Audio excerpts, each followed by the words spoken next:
have the time, or you'll, oh, there it is, live. We're live. Yeah. Hi, everybody.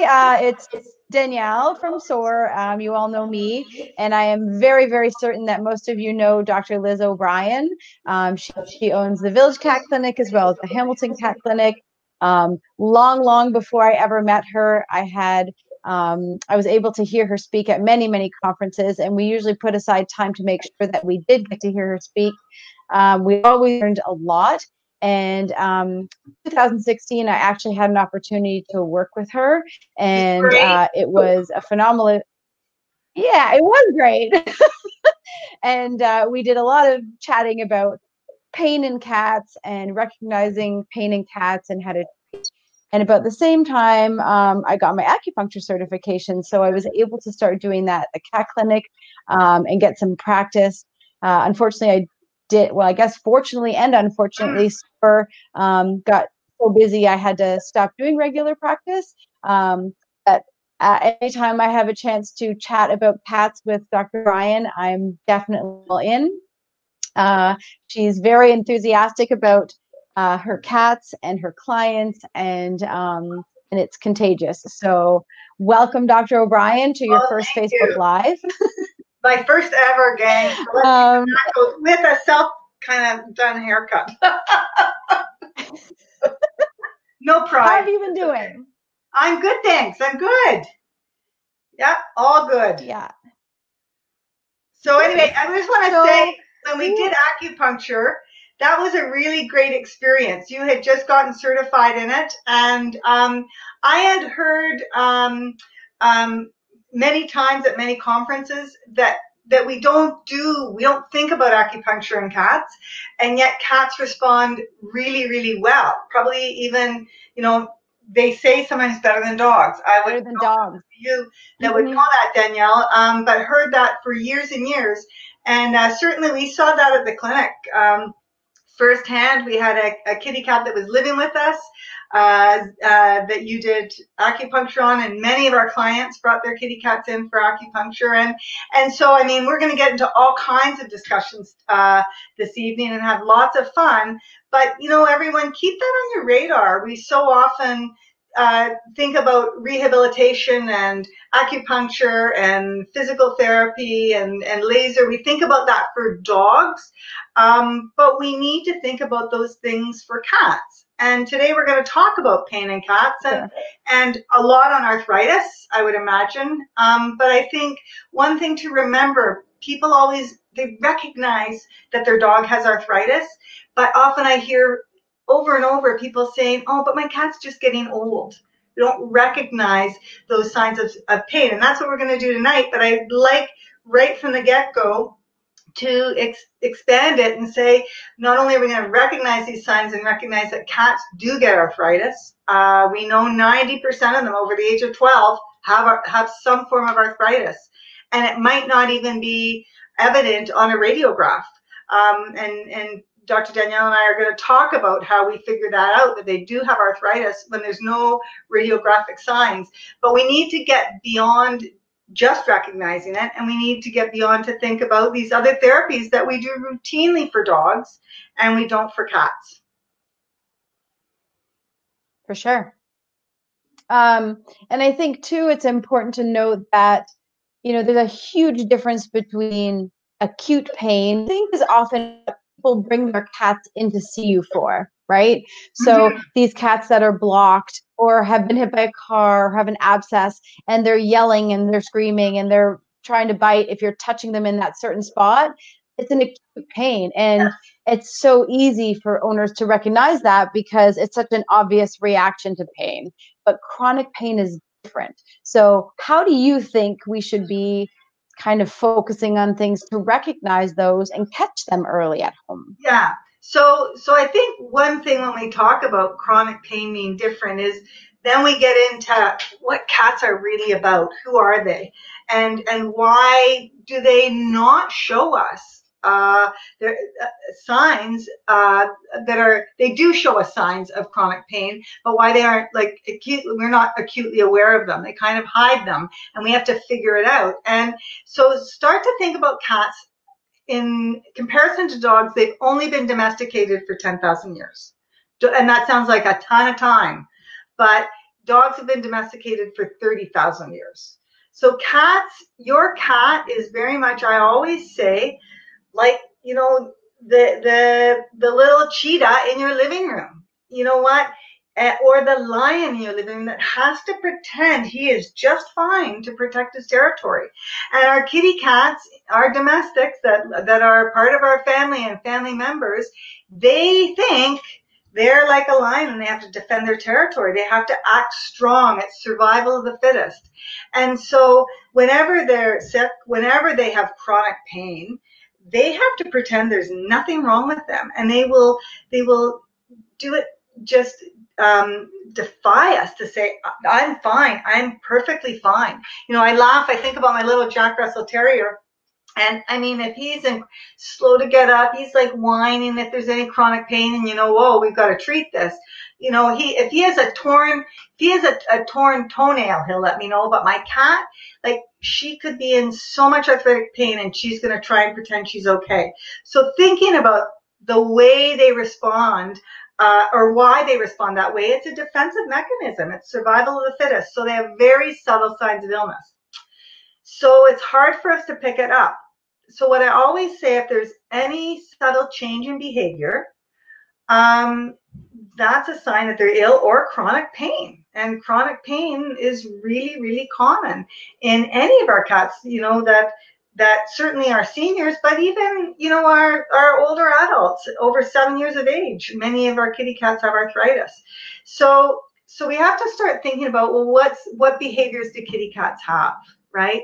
And so you're going to start thinking, well, my cat sleeps, right? My cat jumps up on things on the counter where I don't want him. They jump down quickly. They like to jump up on perches. They like to scratch, and they do it high when they're younger. You know, we start to think about those things. Using their litter box, you know, if there's any inappropriate, especially defecation, you know, if there's changes, subtle changes in any of those behaviors, we need to start thinking that our cat's in pain. But I think, Danielle, I'm yakking away here, so chime in. But one thing, go ahead. One thing I think we really need to do is it's great for you and me to say to everyone, well, if you notice a subtle change in your cat's behavior, then you know what? That's an indication that they're in pain and probably chronic pain. If you notice a subtle change, but often we don't really know our cat's behavior because we're busy in life. Our cats are masters of disguise, so they you know, kind of do their own thing sometimes. So, and they have very, very distinct personalities, right? So this time when we're home with COVID, I think is a brilliant opportunity for us as cat families to look at each of our individual cats, because we know most of us do have more than one cat. They're kind of like potato chips, right? You can't just have one. And look at each of our individual cats and say, even our young adults, what's normal for their behavior when they're young adults? Or think back, if you do have an older cat, what was she really like when she was like 8 years old or 6 years old? And start to look at everything your cat does during the day. So let's think about something really basic, like sleeping. And what's everyone going to say, Danielle? Everyone's going to say, cats sleep 18 to They sleep all the time. Okay, that's all they do. They sleep, right? But we know that healthy, pain-free kitty cats sleep in various places throughout the day. And so I want you to start noticing that about each of your individual cats. Where do they sleep? And I'm doing this with my own too. Wow, like Oscar, you know, always sleeps on our bed at night, then he's on the couch, then he's in my office, then there's a chair he likes in the living room. You know what? Often, yes, on the counter. Because cats do this kind of catnip or cat nap, and then they wake up. They're kind of always a bit semi-alert, right? And that's because they're hunters, right? They're hunting for their meals. If they were out in the wild, they'd be hunting between 9 to 20 small little bugs, mice, whatever, a day. So they're always kind of on the alert, but they're sleeping. So start to notice where your kitty cats are sleeping, because one of the first things I see in these kitty cats with chronic pain is, yes, they're sleeping 18 to 21 hours a day, just like they did when they were not in chronic pain, when they were young and healthy with no arthritis. But now as they're having chronic pain, they start to sleep in one spot or two spots. So they'll sleep on the couch all day, or you'll find them on your bed. You know what? They came down to eat their breakfast and then they're on your bed all day. Whereas a kitty cat that's not in chronic pain, that's completely healthy, is going to sleep in about 8 to 10 different hunting spots a day in your house. And not only notice just where they're sleeping, but how they're sleeping, right? Cats that are pain-free, they sleep. I know Dr. Little, Susan Little, one of the other board certified specialists, often talks in that classic reverse C pose, right? They're snuggled up. Or they do what we call the croissant, where they have their front legs kind of in front of them like that, right? Or they'll stretch right out and be able to do that. Whereas kitty cats that are in chronic pain tend to either lay flat and be still. A lot of times what we see is the Sphinx, where their front legs are out and they just kind of, they're like that, like the cheetah pose nearly, the Sphinx pose. So that's a really key thing. Where are your cats sleeping? What's the position that they're sleeping in? And start to recognize or think back to when they were young, when they were healthy, when they were spry, when they wouldn't have had any arthritic signs, and say, whoa, yeah, you know what? She does sleep in one spot or two spots all day long. So what about you and sleeping, Danielle? Do you see positions, for your kitty cats with chronic pain? Yeah, and I mean, I guess our problem with cats and dogs at SOAR is that we seem to see them when they've been chronically arthritic for so long, right? They're almost coming in as a last resort. Yeah. And they do well, but there's a huge part of me that just wishes, could we catch this earlier? And again, dogs are easier, right? They may have a mild limp, or they don't want to go for their walks. Yes. Cats are just so much more subtle. So, before they start losing weight because they don't want to climb the stairs to get to the food dish, or they are urinating outside the box because they don't want to go down to use their litter box. Yeah. What can we notice? And, home, we've cleared out our basement. We were just talking about purging and stuff. Yeah. And so we are spending more time as a family in the basement at TV playing games and stuff. And all of the animals follow us. Yes. So we have both cats and the dog from.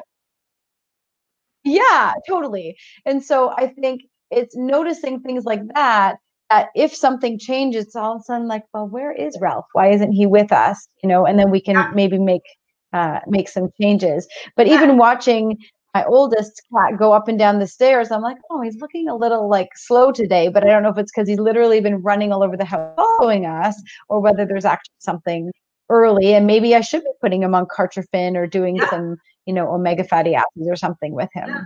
And I think that's exactly it. And you said a key word there to me. First of all, a couple keywords. First of all, watching them going up the stairs, but watching them going down the stairs as well. It's both up and down.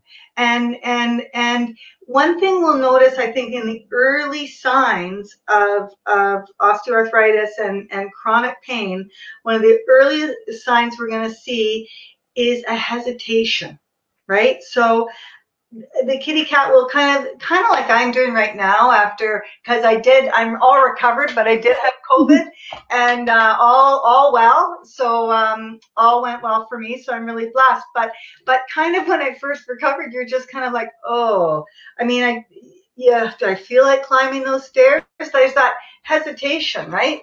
Whoops, what happened? I lost. Oh, there we go. Hesitation. Do I really feel like climbing those stairs? And going down too. Oh, I feel stiff, right? So for our cats, that's what we need to notice, that they're doing it slowly up and more slowly down, but there's a hesitation kind of at the bottom of the stairs. They look up and I think, oh. And I think the same goes along with jumping up and down.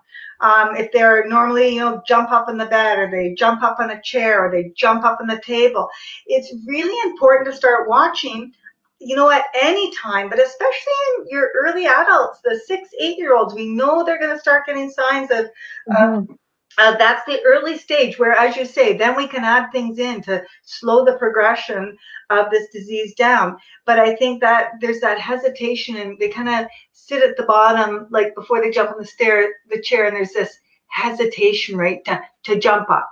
And then they jump up. And then you'll notice, even with that there, when they go to get down, or they go to jump from the chair to the table, or from the chair to the counter, there's that hesitation. They're not just immediately going, oh, I'm going to go get that. There's a hesitation. And I think that if we can pick these kitty cats up at that very early stage when there's just that hesitation, and to watch for that, we're going to slow the progression of the disease down and give them a way better, longer life and quality of life. For sure. For sure. Yep. So we talked about... Are you using a lot of mobility weight loss diets with these guys too? Yes, I am. We're using a lot of that's about the only diet we have now is the mobility. And I know we have the senior, we do have KD mobility as well, but that's if they have kidney problems. It's great if a kitty cat has kidney problems. But for our young level adults that are just starting that hesitation, that's when let's get them on those supplements. And I know, in the great big world of research, everyone says, well, we haven't got lots of data and great studies on those things. No, we don't. But do I see them anecdotally in my patients work really, really well? Yes. And so that's when I want to start thinking. As soon as there's that subtle hesitation, what I'm going to think for these kitty cats, let's add in the omegas. Let's make sure they're getting the glucosamine and chondroitin. And we can do that in the green lip muscle that we know. These things work so well. So, and how do we do that? We can use some of the supplements that are out there. A diet works great, for sure. The special diets that have that in them, and mobility would be one of them. One thing we need to really watch with these kitty cats as well for chronic pain, and it's just like people, we got to watch the weight on these cats. You know what? And I think this all goes back to start with your kitten and your young cats where you want to finish. And that's in how we're feeding them, right? In making sure that we're feeding only the calories they require, that we're feeding canned food, mostly canned food as opposed to mostly dry food. And I know a lot of our listeners are going to think, oh, I thought canned food rotted their teeth. It's not good for them. But good quality canned food, it's lower in carbohydrate, it's higher in protein. And what did we say right at the beginning for these kitty cats? They're lions. They're lions in your living room. And what if lions eat meat? They're carnivores, right? So they need a higher protein and a lower carb diet. The other thing with those canned foods is it's going to be lower in calorie per content, right? So they're going to eat less calories. Has more water as well, which is good for their system, for their kidney system, their lower urinary tract system for sure. But if we can start all of our cats, and even, they say you can teach an old dog new tricks. Yeah, you can. An old cat will teach you new tricks. Probably you don't teach them new tricks, but you can. You can actually get them to start eating canned food and doing that. So I think watching our weight for our young cats right all the way through their life, like their ideal weight at 2 years of age is the same ideal weight that it should be at 10, is the same ideal weight it should be at 16. So let's keep them lean and mean and strong, and that's going to be easier on their joints, less wear and tear. And we know that, that adipose, that fat tissue is just like another endocrine organ, causing all kinds of inflammatory cytokines and reactions. So I think that's really important.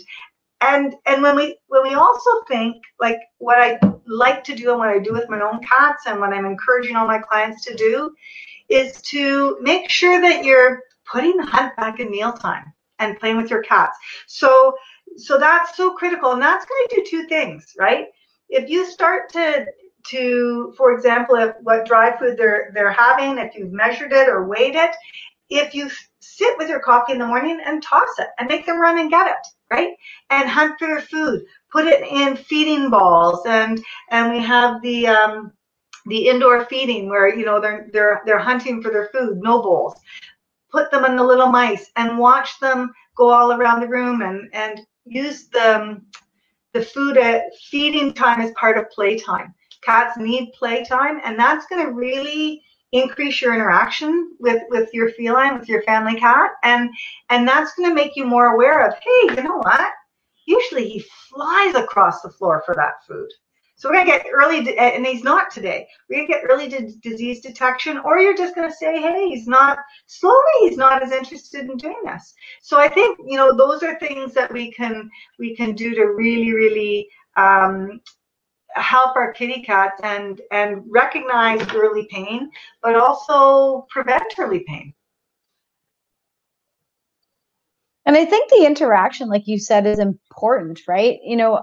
I'm very, very fortunate to have a daughter who literally plays with all of the animals every day. Yeah. And has set up cavalettis in the basement. And for people who don't know what that is, it's essentially just poles, and we'll use Velcro and pylons, and she'll coax them over with little treats and get them to do cavalettis and get range of motion and strengthen them. She had them on the Fit Paws balls in the basement today, right? Yeah. So they are food motivated, and that probably helps, but she's done this with them since they were little.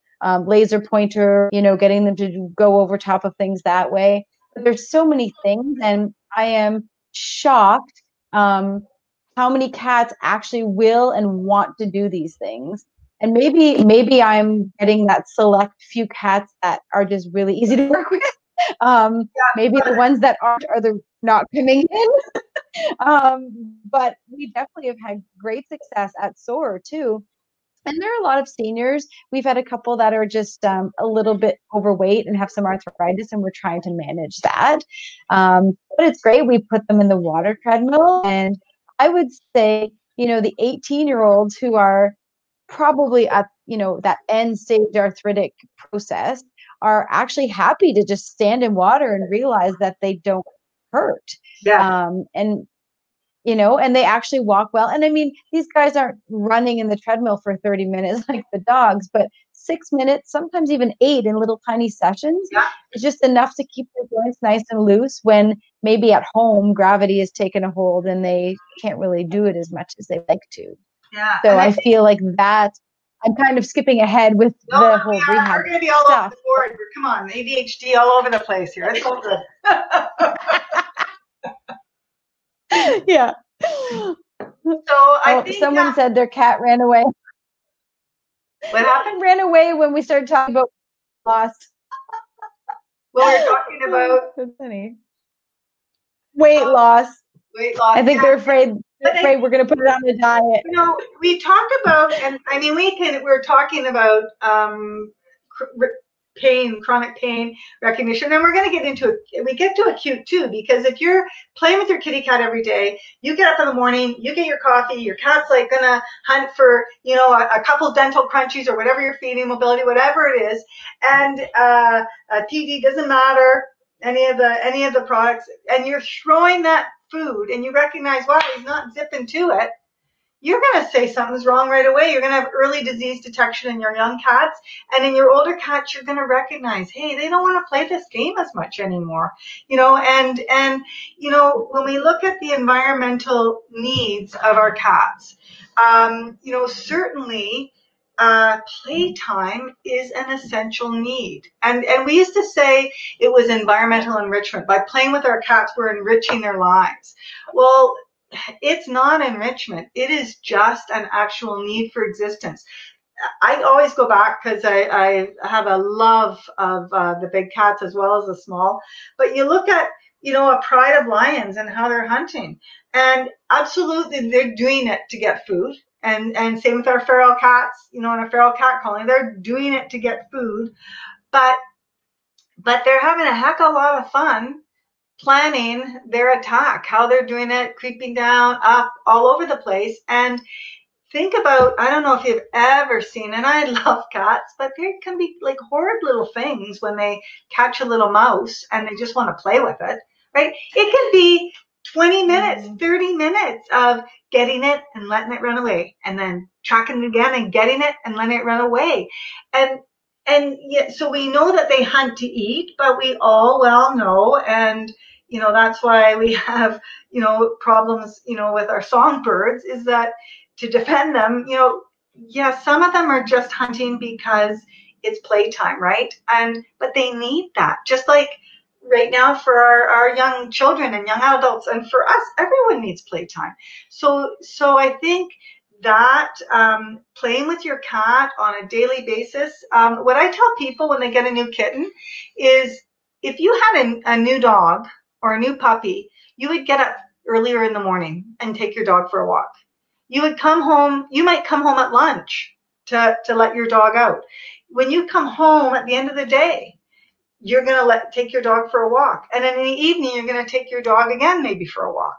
So think of when you get a cat, those are definite playtimes. And are they going to require you, like my lab, if I don't walk her for a good hour, she thinks she's just completely going to phone like, animal services that she's been mistreated.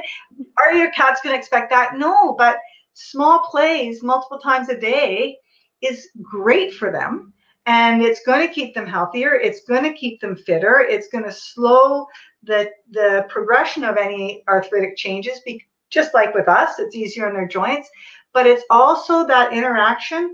You're going to start to understand your cat. You're gonna get to know what's normal for them. You're going to be able to, and we'll need to get into this, and I know we're yakking about everything else, but cats have phenomenal facial expression. More than any other species, they show their pain in their face, okay? And we know that there's been fabulous, even recent studies showing recognizing pain in cats, and they're very expressive. And when you're playing with your kitty cat, when you're interacting with your kitty cat, you know what? You need to look at their face. What does their face normally look like when they're happy? And if you're doing that, they're benefiting, but so are you. So what does their face look like? Like, their ears should be up, right? And we know that as cats start to show pain, the ears start to spread out. The space between both ears gets larger over the forehead, right? We know they go flat against their head when they're not, yes. But chronic pain, rather than the ears being that way, they kind of just start to droop, right? Their eyes, like, think about when you're playing with your cat. Your eyes, if they're not pink, they're going to be big and round, and they're going to be engaged. And we know that as cats start to acquire pain, one of the ways they'll start to show pain is the eyes will start to slit, slowly go down and down till they're like just like that, right? And the other thing, when you're sitting with your cat, when you're playing with your cat, when you're doing anything with your cat, I want you to look at their beautiful little muzzle, their Sylvester cat that caught the canary little around their muzzle. Because when kitty cats are pain-free, they look, as Dr. Liz Royale from Calgary, one of the other feline specialists, says, you know what? When they're feeling great, it's like they're smiling. They are the cat that caught the canary. It's quite puffy here, and it looks like a happy, and their whiskers are going straight out all over, right? And as they start to have chronic pain, just like us, right? It's a wear and tear on you mentally and physically to live in chronic pain. And you'll see people that all of a sudden say, get an autoimmune rheumatoid arthritis. I've had it with a friend, and normally she's got this cheery face. All of a sudden they look worn and drained. Well, cats do the same thing if you look at them. So their muzzle will start to just droop a bit. It's so subtle, it'll just droop, but the whiskers start to kind of go angling down rather than, hey, I caught a canary. They're like, oh, I guess I didn't. And then they nearly look like they're sad. And when they're really in pain or chronic pain, they're like, it droops and they nearly tip their head to the side. They have a certain look. So when you're playing with your cat, when you're feeding your cat, when you're sitting patting your cat, when your cat's looking at you and you're looking at them thinking, I don't know what you want, look at their ears, look at their eyes, look at their muzzle. What's happy for my cat? And then you'll start to recognize, oh my goodness, you know what? We're starting to see some facial changes. Cats are so facially expressive and they're such masters of disguise, but one place they cannot hide pain is in their facial expression. But you have to start recognizing it. So when we look at all the cats that we see for kind of chronic pain issues, what would you say, Liz, would be your top maybe 5 kind of subtle signs that you see at home? Because I know what we see at SOAR, because we see so much arthritis, sacral issues, lumbosacral issues, hip issues, stifle issues. So I think we see a lot of, doesn't want to use the litter box or doesn't want to posture to defecate. So then you start seeing more constipation. We see not wanting to jump up on things and do furniture. I wouldn't say appetite really plays too much of a factor with our patients. So what else would you say are kind of big things that you see with these cats? I think pretty well the same. I agree with you. I don't think appetite is that affected in people. Unfortunately, a lot of people are still feeding their kitty cat dry food from a full bowl. So even if their appetite is affected from anything, we don't recognize it. We need to get away from that. Like that was, something that happened in the 60s. We need to get away from feeding cats in that manner. So I think any kitty cat that's always used their litter box and all of a sudden stops using it, even once, there's an indication there's a problem.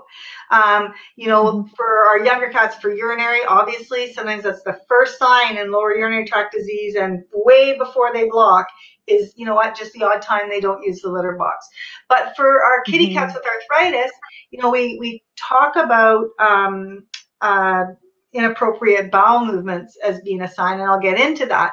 But I think even urine, as you said, sometimes they don't want to go down the stairs, right, to use the litter box. They don't want to go up to a different floor. And feces for sure. If a cat always uses litter box for feces and all of a sudden, the client says, oh, I think he's mad at me because he passed a bowel movement, on the carpet, 99.9% of the time, that's because of chronic pain arthritis. And if we look at that, right from the get-go, gang, our litter boxes are way too small for our kitty cats. First of all, our kitty cats in North America are quite a bit bigger, even not just in weight, but they are longer. They're bigger genetically. That if you go to Brazil, South America, the kitty cats are all tiny. We got these foreign vets, and they're like, wow, what monsters do you grow here? And those are even the ones that are lean and mean and fine, right? So our litter boxes are way too small. I tell everyone, for all of our kitty cats, get a under the bed storage container and just a thin, that 2.5 inches kind of thinner layer of litter, 2 inches of litter, and get them lots of room. But I would say inappropriate stool for sure. I think not jumping up on things, not jumping down, really, really hesitating. And that's why we have to watch, because that for sure. And even in our seniors that are, and I shouldn't say seniors, our kitty cats that have very significant osteoarthritis, a lot of times they'll still jump. They're just really reluctant. They really got to get their timing right. Sometimes clients will say, you know what, he's such a klutz now. He always used to jump on the window ledge and now he's missing. I see that. Right. They're missing the bed. They're ones that were always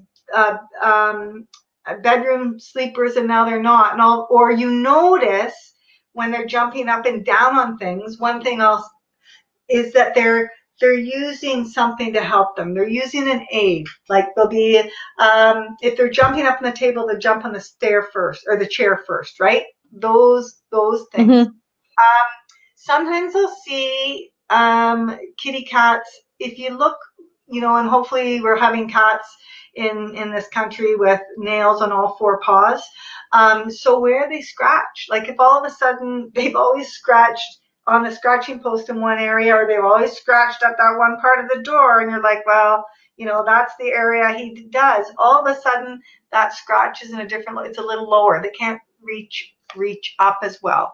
Sometimes it's just in there, I think, in that sleeping in one spot.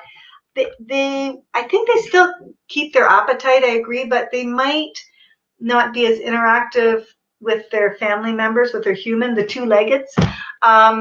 But right. The problem is, as two-leggeds, many of us have not taken that time to engage with them on a regular basis in an active relationship like we do a dog.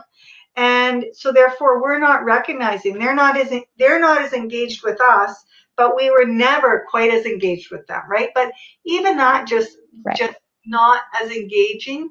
I think those are the big things. And that position of sleep and that location of where they sleep, I think, is really critical. When they're nicely curled up and in that reverse C, or with their paws under, you can just tell that is really, really important. And it can be pretty subtle. Like, you have to really watch for it. I look at some pictures of kitty cats that I've taken in the clinic that were just in for whatever, and I've taken them for teaching purposes or for Facebook or whatever, and then I'm doing a lecture and I look at the cat on my slide and I think, he was in pain.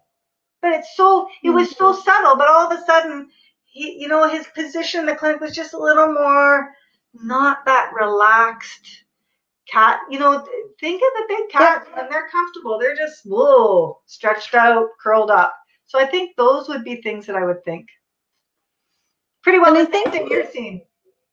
Yeah. I know with dogs, and when we talk about dogs with clients and stuff, when you look at the circle of arthritis, we're trying to catch them in the early stages, right? Yeah. So before they're in that constant state of pain, and those joints are so arthritic, and we've lost a ton of range of motion, and we have muscle atrophy, because then we can start them on cartrophin and omegas and mobility diets and things like that. Do you think, how many do you see in that stage versus they're starting to look really sore? Now we're seeing the signs of they don't want to defecate or posture to defecate. And then we're having to kind of go to that next stage where we're having to put them on an NSAID and some kind of gabapentin. Yeah. Like how many do you think you catch now? Like, versus if we can get this word out and say, hey, these are the things you need to watch for, because if we can delay that onset of having to put them on medication and do, acupuncture and rehab and all these other things further on in the process, we could delay that for significantly if we can get on top of this. So if all of a sudden your cat is not sleeping in that proper position that we were talking about, and there's subtle differences, do you then say, hey, maybe we should x-ray, because maybe, do your physical exam and then x-ray and go, hey, this is what we have. Let's try and develop a plan from here so we can, not have to go for the big guns until we really, really. Exactly. And I think, putting these kitty cats on those products is fabulous. One thing I'll do, because often, we're always in denial, right, about everything. I'm in denial when I look at the scale. Like, how did I get at age 60 to look like I look in the mirror? It's like, really, I'm in denial. And we're the same with our pets, right? They're getting older, but no, they're not arthritic. No, they're just as young as they were. I fight that battle every day these days. So I think, it's in accepting that there's things we can do, but sometimes you think, oh, is he really? I'll get lots of clients saying, well, he's fine. And what I'll do with those kitty cats, obviously, if their kidneys are great, and we've done some blood work to make sure that there's no contraindication to doing so, I'll put them on at their ideal weight dose. I'll put them on an NSAID for a week. So we'll try a trial. We'll do a week of, I want you to record where he's sleeping, how often he greets you at the door, his regular behavior. at this moment, and then we'll put them on like a Medicam or OCR for a week, and at that ideal weight, watch that dose and make sure everything else is okay with them. There's no contraindication to do it, and see if there's a change. And 99.9% of the time, clients are like, I had no idea. Wow, he's jumping. You know what? We just thought he was now behaved. He always counter surfed. Now he's counter surfing again. Like some of those signs, right? And I think that's a great way to do it. But just even putting them on a cartridge to start with, and supplement or a mobility diet. Man, you know what? Sometimes within a few weeks, clients are like, wow, he's like he used to be. He's like he used to be. And that's what we want, because that's all about quality of life, you know? And at some point, yeah, the arthritis will get to the point, that a chronic joint disease will get to the point that, yeah, then we do need, long-term NSAIDs and maybe gabapentin and all those things, and certainly rehab. And you can talk about that, whether maybe starting some of that rehab work at that stage when we're starting the supplementation and the diet, that's the way to go. I mean, that's what you want in people, right? Because if we can keep our muscles going and working, then that's going to make everything better. And so yeah, I think it's really critical. And it's all about quality of life, and my mother used to hate this, because whenever we're talking about joint disease or arthritis and aging, I would use her as an example. But I mean, she was on NSAIDs forever, and then periodically she'd come over for Sunday night dinner, and she would be like barely getting up the stairs. And I'd say to her, "What are you doing? What's up? Did you fall? Did you hurt yourself?" "Oh, no, I've taken myself off that medication because I read that in McLean's it can stop your heart, can cause heart disease." It was like, "Mom, you're 95. Like, have a quality of life." A lot of times, when we talk about when we do need those long-term NSAIDs, people are afraid to do it, and we need to be braver about that. We need to watch our dosages. We need to watch things, but we need to not let our animals suffer, because that's one of our oaths as veterinarians, and should be an oath for every person that has a companion animal, has any pet, not to let them suffer, right? So, but I think, what do you think about starting when we just see those subtle signs, like, and we put them on an NSAID trial and we can see that they're a lot better, so let's try the cartridge, let's try the omegas, the greenlet muscle, let's try the diet and the supplementation. What do you think about starting some of the rehab and laser therapy or acupuncture at that point? What are your thoughts? Absolutely. Yeah, absolutely. I mean, I think that's when we should start it, right? Yeah. We were seeing a little cat who had a bit of a weight problem, thankfully owned by a technician. So she was bringing her in regularly for acupuncture because she had thinking back, she had a luxating patella. And so she wasn't walking as much as she should be and was a little bit overweight, but she would come and she would do everything. She'd go in the water. She'd do Cavalettes for us. She'd go, as long as we had food, clearly, she would do those things. And, she didn't love acupuncture, but she did very well with it, and we lasered her. So I know you guys have a laser there too. Are you using it regularly for these cases too? Not as much. We should be doing it more. I think that whole mobility issue is huge, right? And I think it's hard when clients come in, because if they're coming in for preventive health care, there's so much to cover in 30 minutes. And they get inundated with, because we're talking about, how much are you feeding? What are you feeding? What treats are you feeding?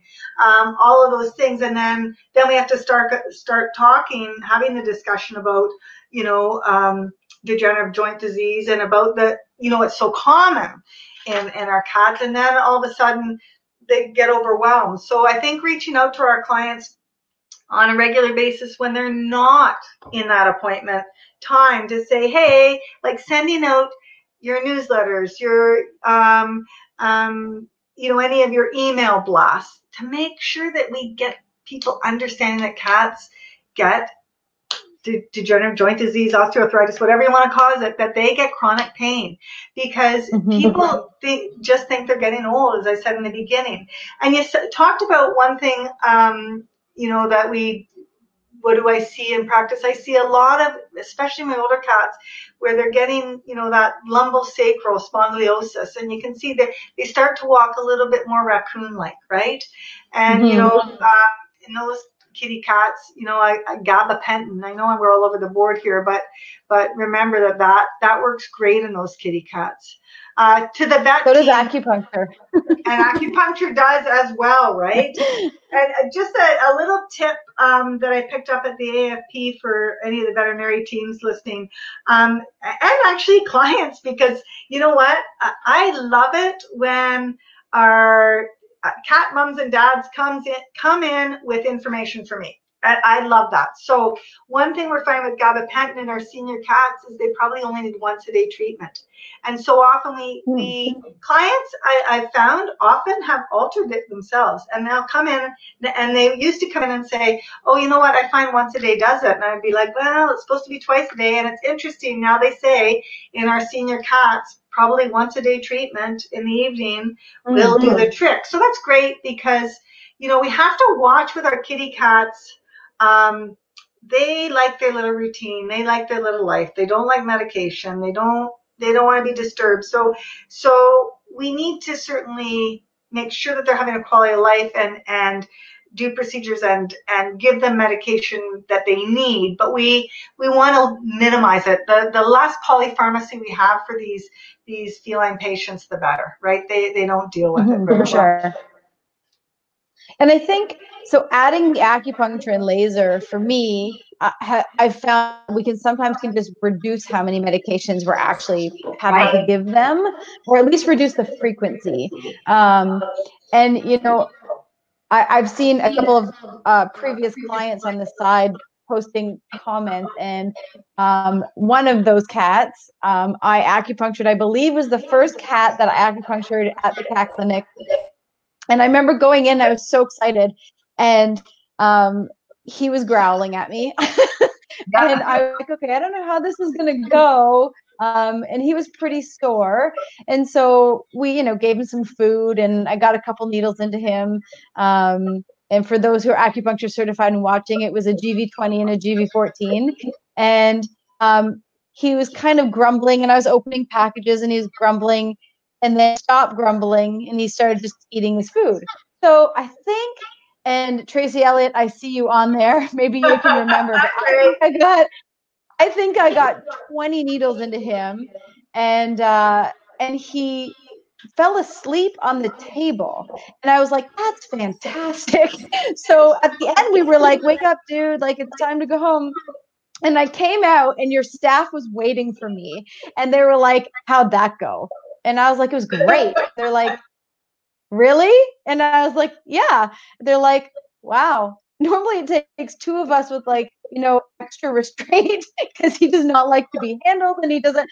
And I was like, he fell asleep. Yeah. So that was the first indication I ever had. Oh, Tracy said 24 needles. Yeah. Yeah, like it was the first indication that these cats are, whether they're just so sympathetic driven and constantly ramped up, and the acupuncture just kind of settles their system down and lets them kind of, I don't know, they just respond incredibly well. And, there's a lot of cats that are not particularly happy, I think, in regular practice, that come, and whether it's just a different environment, or I've gone to the house and it's a different environment, are super, super receptive to acupuncture, and they do very, very well. And I would say, especially for those cats that are sore and unable to poop, and we have quite a few of those, man, they respond incredibly well. And so they don't need to come in frequently, but sometimes once every 3 to 4 weeks, especially, the 16 and the 8-year-old range. And they do very, very well. Now, would I have liked to have had those cats, 5 years ago, so we could have done some work with them and exercises and get people doing things with them at home? Absolutely. But even if I get them at those end stages, I find, we get extra time and quality time, which I feel is super, super important. Yeah. And I think when you say about constipation, I mean, everyone probably was wondering, okay, so how does a cat get constipated because they have, arthritis and they're painful in their hind legs over their back? And what happens is it's painful to go into those big high litter boxes with deep litter that are this small. Okay, so let's get big litter boxes with clumping litter, just a reasonable amount. And but what happens is they're painful to postulate in that little area is painful for them. So they think it's too painful, I'll just hold it. But what the colon does, gang, is it absorbs the water. That's its whole role. Your small intestine get all of your nutrients that you've eaten and digestion, your stomach, all of that. But your colon's main role is to absorb that water. So when the stool sits in there, the longer it sits in there and the longer the kitty cat says, it's going to be too painful to move my back in that manner, I think I just won't have a bowel movement today. The colon takes more water and the stools just get harder and harder, and it becomes just a vicious circle. Do you like I'm Italian, right? I'm watching my hands. But anyway, that's nothing new. So anyway, another thing I want to just mention, I know we're focusing really on osteoarthritis, degenerative joint disease, and that, but also chronic pain. We see a ton of cats with major dental disease, and they're in chronic pain. Okay, so when you're looking at your kitty cats and you're saying, hey, we're talking about the slower to jump down, slower to jump up, and all those things. Those are with your joints, but when they're sleeping more, they're not in a good position, they're not interacting with you as well as they should, they're, not wanting to play. Look at that face every single day. Your kitty cats, are their ears up? Are their eyes nice, saucer looking at you? They look like they just caught the canary. If they're looking like that, you're good. But if you're seeing any of those facial signs of expression, get your veterinarian to check their mouth, because you know what? Dental diseases, we know how painful it is, and it's really painful. And your kitty cats will not. They have subtle signs of illness, and they're, masters of disguise. They're not going to show that they're in oral pain. You'll think, how can they crunch that food? Well, they will. They'll eat. Often it won't change their appetite unless it's really, really, really like extremely severe. So make sure, that's another thing that will cause chronic pain, and we can deal with that. And I know with respect to that, a lot of clients are like, oh my goodness, you did an x-ray and there's lesions on 18 teeth. You can't take 18 teeth out, but really, kitty cats, how are they going to eat? How are they going to do without any teeth when we have to do these major dentals? But they do really, really well, right? Chronic dental pain is going to just be wear and tear, and you're going to see it in that face. So just because we're talking about chronic pain, I just want to mention, and you can look at your kitty cat's teeth and see if it looks red around it, but sometimes, some of the teeth can look pretty decent, and some mild inflammation, and man, we do an x-ray and there's lots of problems there. So just remember, when you're looking at any subtle change in your kitty cat's behavior, focusing, going up, going down, and all of those things, but just that general, what's their face look like? Remember, that's another thing that will cause a lot of pain and chronic pain. They could be in pain for years. So I've seen a few of them do that weird, like chewing on the one side of their mouth too. Yeah. We've had a few that we've acupunctured for that, just to try and settle everything down before they can get in for their dental too. Yeah, and that works great, right? That works great, and probably any acupuncture before kind of major surgery or after major surgery would be and laser is really beneficial for that as well, right? So these are all kinds of things. I think the biggest thing we can do for our cats is to just recognize when they're healthy and they're young, what's their normal behavior, like really zone in on it. You know what, in my household, for example, I have Simon, and he's the first, because I do meal feed and they have to work for their food, etc. He's the first. They get their canned food twice a day. He's the first in them to get it. Comes flying down the stairs. He can be anywhere in the house and you can hear him. And if he's not the first to get to that food, coming flying down the stairs, nearly tripping you as you're trying to get it open, I know there's something wrong with him, right? You're just very aware there's something wrong. Usually he's locked up in someone's bedroom, but there was once where, just knowing that he came down and he ate, but he just wasn't the first one flying down the stairs, and I took his temperature and it was like 40 and he was sick. So I think it's really important we know these kitty cats have like subtle signs of sickness, right? They're going to pretend they're fine. I think sometimes they even fool themselves, like, because they are that lion that's defending his territory. So, the one big takeaway is spend this time and really get to know what's normal for your kitty cat. And yes, as they age, there is a normal process of aging that they'll slow down to a degree. But if they're over 12, they have arthritis, unless proven otherwise, right? Like, so we know that. Like, I'm not even, I think it's great to do x-rays, because sometimes that will for sure then important from your end to let you know where we're going to laser, what nerve roots you really want to focus on with the acupuncture, what physiotherapy and physical therapy can we do. But I think we know they're arthritic. We can just make that assumption. So let's get that ball rolling and getting them on a diet that's going to help them, on supplements that are going to help them, on injections of cartrophin that moms and dads can do at home easily, and on the route for acupuncture and other things for sure. There's a question, Liz, about is the dose of GABA the same at once a day that it is at twice a day? Yes, yeah. So you know what? And what I do it very different than Dr. St. Denise, so she'll be cringing if she's listening. Dr. Kelly starts at high dosages twice a day, and because she's been very, very higher dosages than I do, but very proactive. Problem is when I started with higher doses, I get phone calls from my clients like, what the heck? Because they're going to be a little more sedated, right? So, and then they're very resistant to wanting to try it again. So I start most of my kitty cats at like 25 milligrams once a day, and I start them at night. And then historically for my younger cats, I put everyone then on twice a day and then gradually up it. Now for my seniors, I would just do it the once a day. So yeah, if I had them on 50 milligrams twice a day, I would say to the clients, hey, if it's a struggle, if the cat's doing well, sometimes if the cat's doing well and they're not sedated, sometimes it's like, oh, you know what, if it's not broken, don't fix it, right? Because it's not broken. Right. But if you're starting them in clients, a lot of times I can't do twice a day. They can do once a day medication usually. So yeah, or you can try just giving it once a day. So if they were on 50 mgs, I'd give them 50 mgs. If they're twice a day, 50 mgs, I give them 50 mgs once a day. So we're heading to the end of the hour, Liz. Are we really? Just say with GABA game, remember to warn your clients not to just stop it suddenly, right? We got to wean them off. So are we nearly an hour? Are we a full hour? Yeah. Okay. 2 minutes. Okay. Do you have anything winding up that you want to say to everybody?